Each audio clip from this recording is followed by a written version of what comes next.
आप सभी भाई बहनों का आज की आध्यात्मिक चर्चा में बहुत बहुत स्वागत है।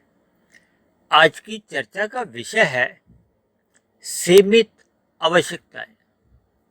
देखिए, प्रथम दृष्टि में जो आज का विषय है सीमित आवश्यकताएं, ये एक भौतिक विषय ही जान पड़ता है। लेकिन मेरा ऐसा मानना है, जब मेरा अपना जो एक अनुभव है उसके अनुसार जो हमारा आध्यात्मिक उन्नति की जो एक नींव है वो इसी सीमित आवश्यकताओं पर ही टिकी है। क्योंकि सीमित आवश्यकताओं में दो शब्द आते हैं, एक तो आवश्यकता है और दूसरा उसकी एक सीमा है, सीमित है। यानी कि बहुत अधिक आवश्यकता कभी होती ही नहीं। देखिए, आपके हमारे तीन शरीर होते हैं, स्थूल शरीर, सूक्ष्म शरीर और कारण शरीर। मनुष्य योनि हमें कर्म योनि के साथ साथ एक साधना योनि के रूप में भी मिली है। और साधना तो देखिए तभी संभव है ना, जब हम स्थूल शरीर के रहते रहते अपने सूक्ष्म शरीर और कारण शरीर में एक पवित्रता ले आए, उसमें सुधार ले आए। उसमें जो पहले से जो अशुद्धियां आ रखी हैं आपके हमारे सूक्ष्म शरीर और कारण शरीर में, उन अशुद्धियों को हम दूर करें। क्योंकि मनुष्य जीवन में ही हम अपने जीवन को सुधार भी सकते हैं और बिगाड़ भी सकते हैं। देखिए, बिगड़ता कैसे है? पाप कर्मों से। जब जब हमारा जीवन अनियमित रहता है, अव्यवस्थित रहता है, यानी कि हम शास्त्रों के बताए मार्ग पर अपने जीवन को नहीं चलाते, अपने मनमाने ढंग से चलाते हैं, अपने ही उधेड़ बुन में अपने जीवन की एक व्यवस्था करने लगते हैं, तो जिसके चलते फिर मनुष्य की एक भोग प्रेरित इच्छाएं जन्म लेने लगती हैं। क्योंकि हमारा आपका जो स्थूल शरीर है ये पृथ्वी जल अग्नि वायु आकाश का बना है। और मनुष्य के जो भोग हैं वो पांच विषय हैं। वो है गंध, रस, रूप, स्पर्श और शब्द।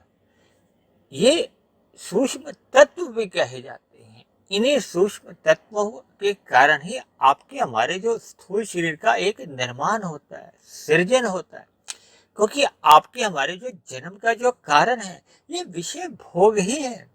देखिए, शास्त्रों में इन विषय भोगों को और आपके हमारे स्थूल शरीरों को तामसी कहा गया है, जबकि तामस गुण प्रकृति का एक निकृष्ट गुण कहा जाता है। निकृष्ट इस अर्थों में क्योंकि इससे 10 गुना अच्छा रजोगुण कहा जाता है और रजोगुण से भी 10 गुना अच्छा सतोगुण कहा जाता है। और इसी बात को आगे बढ़ाते हुए मैंने विशुद्ध सतोगुण को सतोगुण से भी 10 गुना अच्छा कहा है।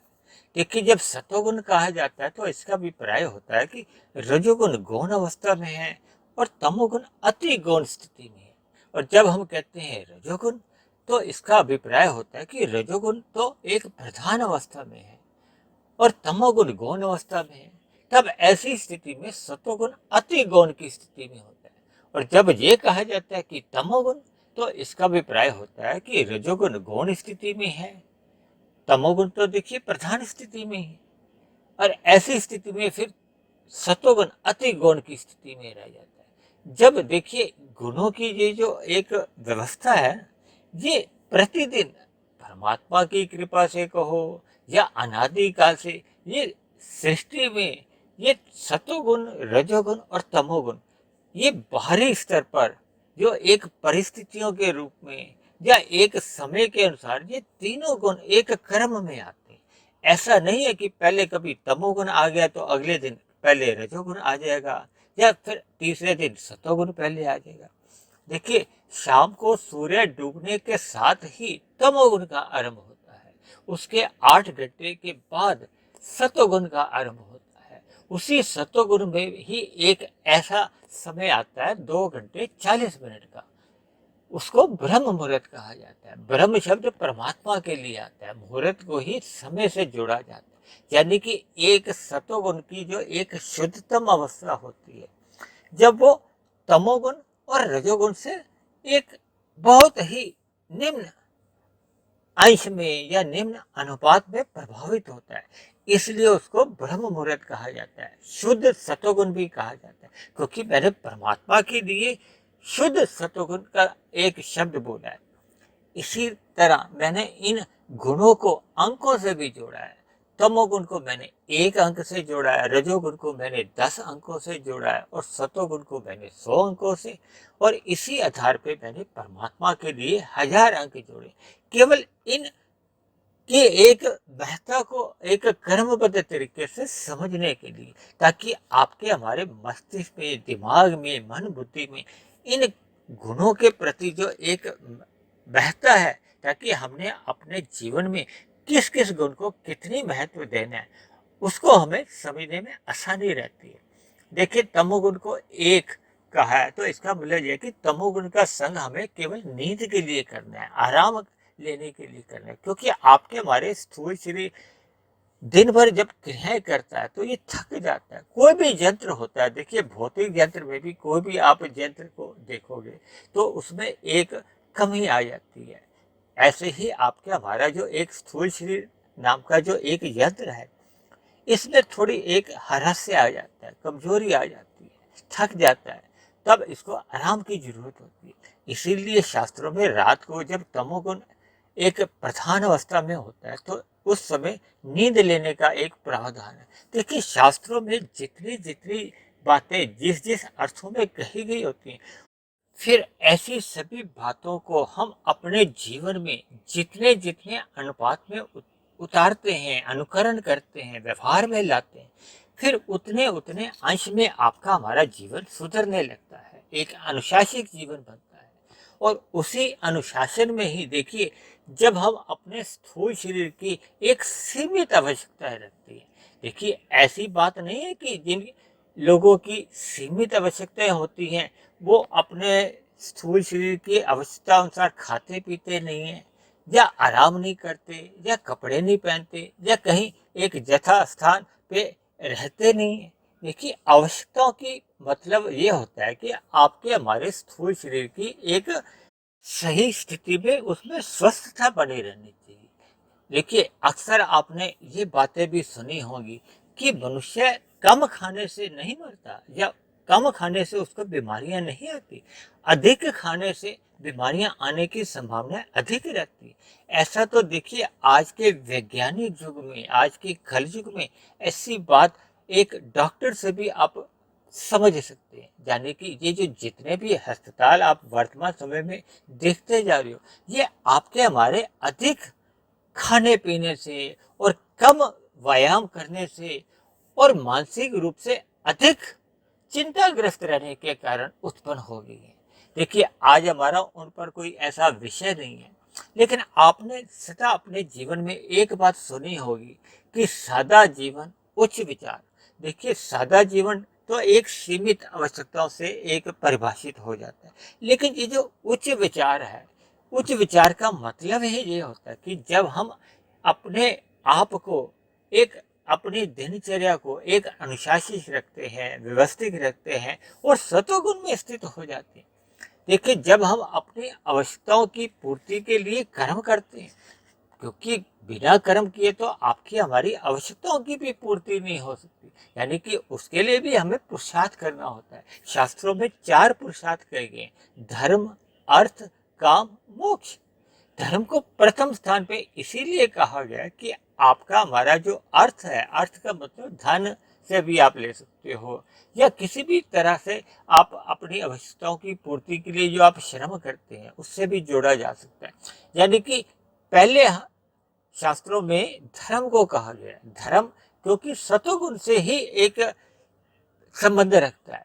यानी कि आपके हमारे जीवन में एक धर्मानुसार जब अर्थ कमाया जाता है, यानी कि हम बिना छल कपट ठगी हेरा फेरी से एक साधारण पुरुषार्थ करते हुए हम अपनी आवश्यकताओं की पूर्ति के लिए, यानी कि ये जो काम की जो इच्छा है ना, ये आवश्यकता का मतलब ये है। यानी कि जब हम अपनी आवश्यकताओं की पूर्ति के लिए पुरुषार्थ करते हैं धर्मानुसार, तो फिर हमें कोई अधिक मेहनत नहीं करनी पड़ती। देखिए, दिन में 24 घंटे होते हैं, हम उच्च विचार कैसे रख सकते हैं जब हम सतोगुण का अधिक संग करेंगे। यानी सतोगुण जब अनुकूल परिस्थिति में होता है, यानी कि एक ब्रह्म मुहूर्त का भी हम संग करें या कुल मिलाकर जो सतोगुण 8 घंटे का रहता है उसका तो हमने संग करना ही करना है। और जब रजोगुण हम अपनी केवल सीमित आवश्यकताओं की पूर्ति के लिए ही हमें चाहिए तो फिर हमें अधिक पुरुषार्थ नहीं करना होता, यानी कि हम रजोगुण के समय को भी एक सतोगुण में इस्तेमाल में ले सकते हैं। और जब हमें अधिक पुरुषार्थ नहीं करना होता तो फिर हमें अधिक नींद लेने की भी जरूरत नहीं होती। जब हम एक आवश्यकतानुसार भोजन ग्रहण करते हैं, यानी कि अपने जीवन में एक दाल रोटी या एक सीमित आवश्यकता है, देखिए एक कहावत है, दाल रोटी खाओ प्रभु के गुण गाओ। तो इसका अर्थ ये नहीं है कि हमारी आपकी कोई आवश्यकताओं की पूर्ति नहीं होती, यानी कि हम अगर इच्छा करते हैं कि हमें दाल रोटी ही नहीं, हमें चावल भी मिले, मलाई कोफ्ता मिले, रायता मिले, पापड़ मिले, सलाद मिले या विभिन्न प्रकार की हम कोई मीठे पकवान की भी इच्छा रखते हैं तो फिर ये हमारी ये भोग प्रेरित इच्छाएं होती हैं। क्योंकि देखिए आपके हमारे जो स्थूल शरीर की एक सीमित आवश्यकता है, हमारा जो एक पेट का जो एक अंदरूनी स्थिति है उसमें तो देखिए मैंने एक वीडियो बनाया था, स्वस्थ स्थूल शरीर की कसौटी।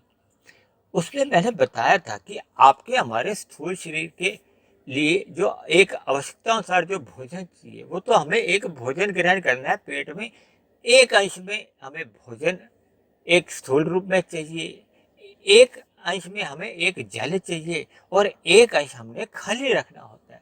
देखिए शास्त्रों में आयुर्वेद में आता है वात कफ और पित्त, आज हमारा वो विषय नहीं है, लेकिन हम अपने पेट में अगर 1/3 स्थूल भोजन डालते हैं, 1/3 जल यानी कि किसी भी तरल पदार्थ से हम ले सकते हैं और एक हिस्सा उसको हम खाली रखते हैं तो फिर हमारा जो पेट की जो एक जठराग्नि होती है ना वो सही सही अपनी स्थिति में रहती है, यानी कि आपका हमारा खाया पिया पचता है। जब जो सही सही खाया पिया पचने लगता है तो आपका हमारा शरीर में किसी भी प्रकार की कोई विकृति नहीं आती, बीमारी नहीं आती। ये जो शास्त्रों में कहा जाता है ना कि हम अपने जीवन को एक व्यवस्थित रखें, इसका अभिप्राय केवल यही है कि हमने अपने स्थूल शरीर की आवश्यकताओं की पूर्ति करनी है।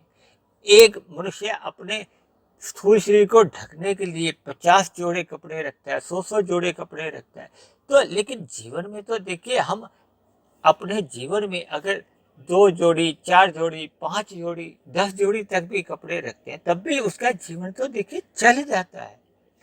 लेकिन अगर अलमारियां भरने लगते हैं, जब मनुष्य इन अलमारियों को ही सजाने में लग जाता है तो इन सभी भोग प्रेरित देखिए जितनी भी इच्छाएं बढ़ती जाती हैं। फिर मनुष्य का इन भोग प्रेरित इच्छाओं की पूर्ति के लिए ही आरंभ में पुरुषार्थ करना होता है। पुरुषार्थ करने का मतलब यह है कि उसको अपना जो रजोगुण है 8 घंटे से अधिक बढ़ाना होता है। देखिए जब एक गुण को आपने अधिक संग करना है, क्योंकि जितनी भी क्रियाएं की जाती हैं वो रजोगुण के कारण ही संभव होती हैं। जब हम अपना रजोगुण बढ़ाते हैं तो या तो हम अपना सतोगुण घटाएंगे या फिर हम अपना तमोगुण बढ़ाएंगे। देखिए तमोगुण बढ़ाने का मतलब यहाँ ये है कि जब हम विभिन्न चतुराइयों द्वारा अन्य मनुष्यों के साथ छल कपट ठगी हेरा फेरी जैसे अनैतिक कार्य करते हैं तब हमारा ये तमोगुण बढ़ने लगता है। क्योंकि हम अन्य मनुष्यों के पुरुषार्थ द्वारा जो धन संपदा है उस पर हम छीना झपटी करते हैं, हेरा फेरी द्वारा उनको हम हथियाने की कोशिश करते हैं ताकि हमारी जो एक भोग प्रेरित इच्छाओं की पूर्ति हो सके। यानी कि मनुष्य जब लाभ के लिए काम करता है तो वो अपने आप को सत्वगुण में स्थित रख सकता है।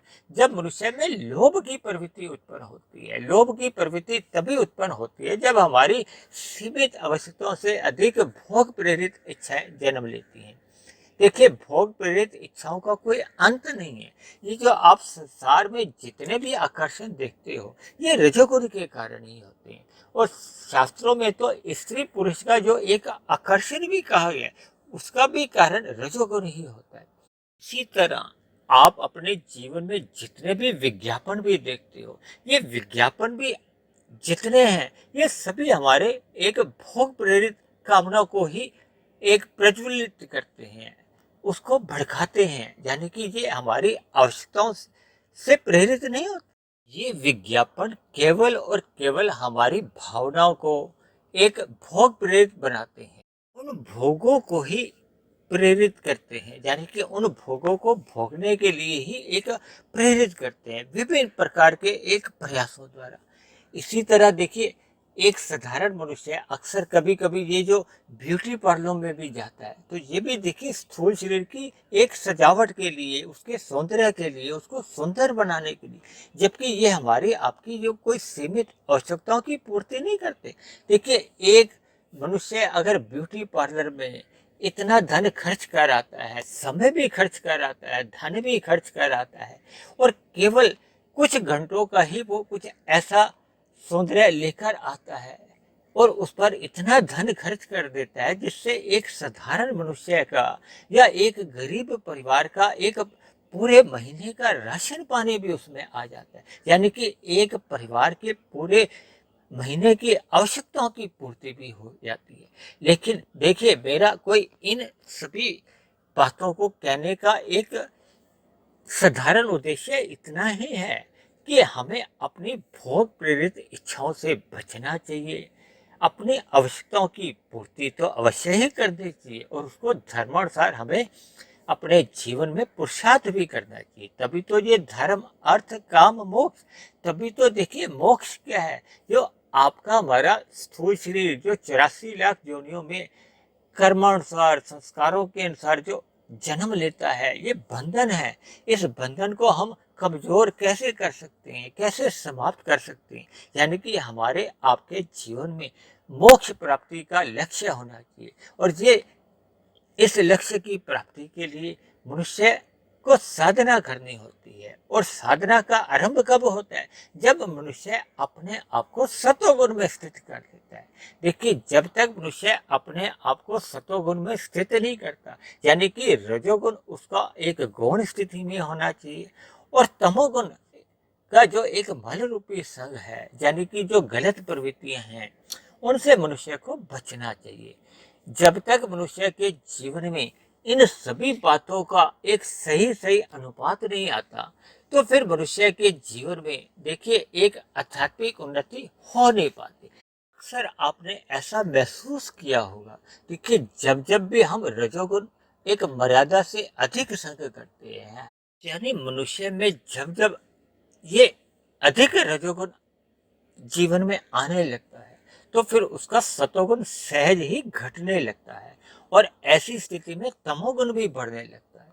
देखिए, एक मनुष्य अपने जीवन में भोग प्रेरित इच्छाओं की पूर्ति के लिए जब आवश्यकता से अधिक भागदौड़ करता है और फिर गरिष्ठ भोजन का संग करता है, अक्सर आपने देखा होगा कि शादी ब्याह या किसी अन्य समारोह में जब मनुष्य आवश्यकता से अधिक भोजन करता है, तो उसमें फिर एक समय विशेष के बाद प्रमाद आने लगता है, आलस्य आने लगता है। वो अपने आप को एक अचेत की स्थिति में पाता है।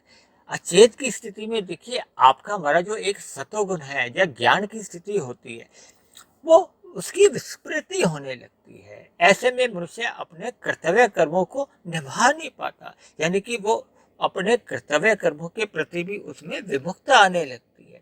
और अपने कर्तव्य कर्मों के प्रति विमुखता आना ही परमात्मा के प्रति विमुखता है, क्योंकि परमात्मा तो सभी मनुष्यों से ये अपेक्षा रखते हैं कि सभी मनुष्य अपने अपने धर्म का पालन करें, अपने अपने कर्तव्यों को ईमानदारी से निभाएं।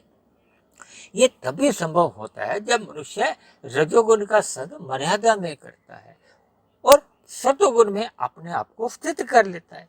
देखिए, जब जब हम सतोगुण में स्थित हो जाते हैं, तो फिर ऐसे में ही हमारा फिर लक्ष्य बनता है विशुद्ध सतोगुण का, परमात्मा को पाने का। क्योंकि मनुष्य जीवन आपको और हमें मिला है परमात्मा प्राप्ति के लिए, परमात्मा से जुड़ने के लिए। परमात्मा से जुड़ना तभी संभव होता है जब हम परमात्मा को सही सही यथार्थ रूप में ज्ञान पाते हैं, जान पाते हैं, उसको समझ पाते हैं, तभी उससे हमारा जुड़ना संभव होता है। देखिए, शास्त्रों में 3 तत्वों की ही बार बार चर्चा आती है ना, आत्मा और परमात्मा ये दोनों चेतन तत्व है। आत्मा तो देखिए एक सामान्य चेतन तत्व है, और परमात्मा क्योंकि परम आत्मा है, वो परम सत्ता है। तो इसलिए मनुष्य जीवन हमें उस परम सत्ता से जुड़ने के लिए मिली है, तभी हम परमात्मा से एक समुखता हमारी बढ़ती है। उतने उतने अंश में फिर हम आनंद की हमें प्राप्ति होती है। देखिए संसार में रह के तो हम इन विषय भोगों से केवल एक अल्पकाल के लिए सुख की प्राप्ति तो कर सकते हैं। देखिए रजोगुण में अल्पकाल के लिए भले ही ये सुख मिलते हैं और ये अमृत तुल्य लगते हैं, लेकिन इनका जो अंत होता है, अंतोगत्वा इन सुखों से फिर एक लंबे दुखों की प्राप्ति होती है। देखिए मैंने कुछ दिन पहले एक चर्चा की थी कि आपके हमारे जीवन में सुख तो देखिए घंटों के हिसाब से आते हैं, और जबकि दुख ये महीनों के हिसाब से आते हैं। ये तुलना मैंने इसीलिए की थी, ये रजोगुण के दुख हमारे अल्पकाल के लिए हमें अमृत तुल्य लगते हैं, और उनके जो परिणाम आते हैं वो विष समान आते हैं, दुखदायी होते हैं। वैसे भी देखिए गीता में भगवान श्री कृष्ण ने इस जगत को, संसार को दुखालय नाम से संबोधित किए। दुखालय का मतलब ही ये है कि यहाँ दुख अधिक मात्रा में सभी को ही मिलती है, क्योंकि शास्त्रों में तो त्रिविध ताप का भी जिक्र आता है। इसलिए हमें अपने जीवन में एक सतोगुण बढ़ाने के लिए देखिए एक साधारण सा गणित है। 24 घंटे का दिन होता है, 24 घंटे में तीनों गुण विद्यमान रहते हैं। यदि आपको परमात्मा से जुड़ना है तो आपको सतोगुण का अधिक संग करना होगा। सतोगुण का अधिक संग करने के लिए किसी अन्य गुण की आपको कम अनुपात लेना होगा, यानी कि अपना रजोगुण घटाना होगा। और रजोगुण तभी घट पाता है जब हम केवल अपने जीवन में केवल अपनी आवश्यकताओं की पूर्ति का ही लक्ष्य रखते हैं।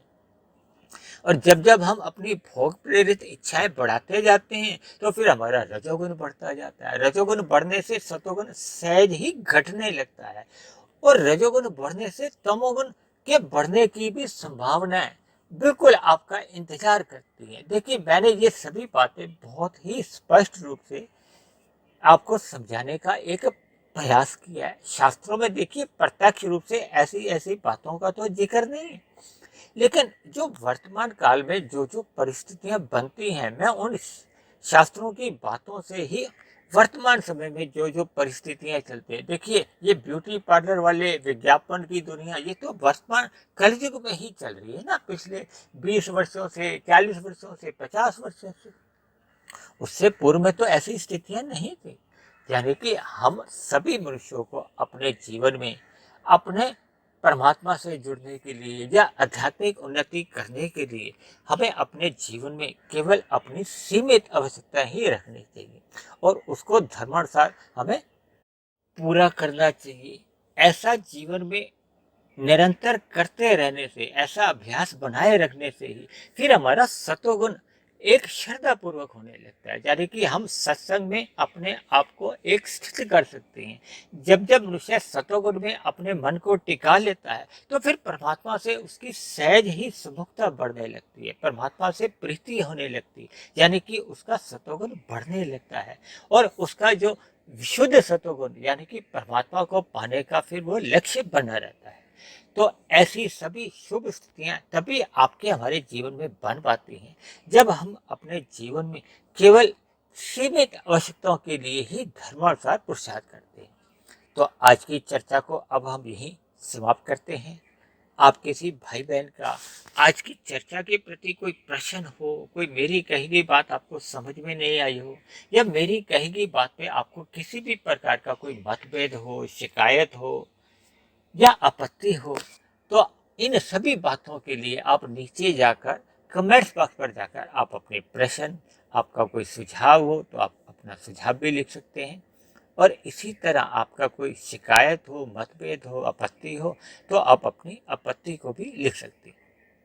और यदि परमात्मा की प्रेरणा से और मेरे प्रयासों द्वारा ये जो ब्रह्म मुहूर्त में प्रतिदिन एक वीडियो बनती है, ये आपके जीवन में एक आध्यात्मिक उन्नति का दरवाजा खोल चुकी हो, परमात्मा में आपकी प्रीति जाग चुकी हो, शास्त्रों का आपको एक यथार्थ ज्ञान मिलने लगा हो, आपके अंधविश्वास दूर होने लगे हो, तो मेरी आप सभी भाई बहनों से एक बेनती है, कि आप मेरे इस आध्यात्मिक ज्ञानात्मक चैनल सुधीर भाटिया फकीर को सब्सक्राइब करें व अन्य जिज्ञासु भाई बहनों को भी इस आध्यात्मिक ज्ञानात्मक चैनल से जोड़ने का प्रयास करें, ताकि समाज में अधिक से अधिक सतोगुणी वातावरण में आप सभी भाई बहनों को हमें जीवन जीने का एक अनुभव हो, आनंद मिले। तो आज की चर्चा को अब हम यहीं विश्राम देते हैं। कल फिर मिलते हैं एक नए विषय को लेकर, एक नए संदेश के साथ। तब तक आप सभी भाई बहनों का बहुत बहुत धन्यवाद।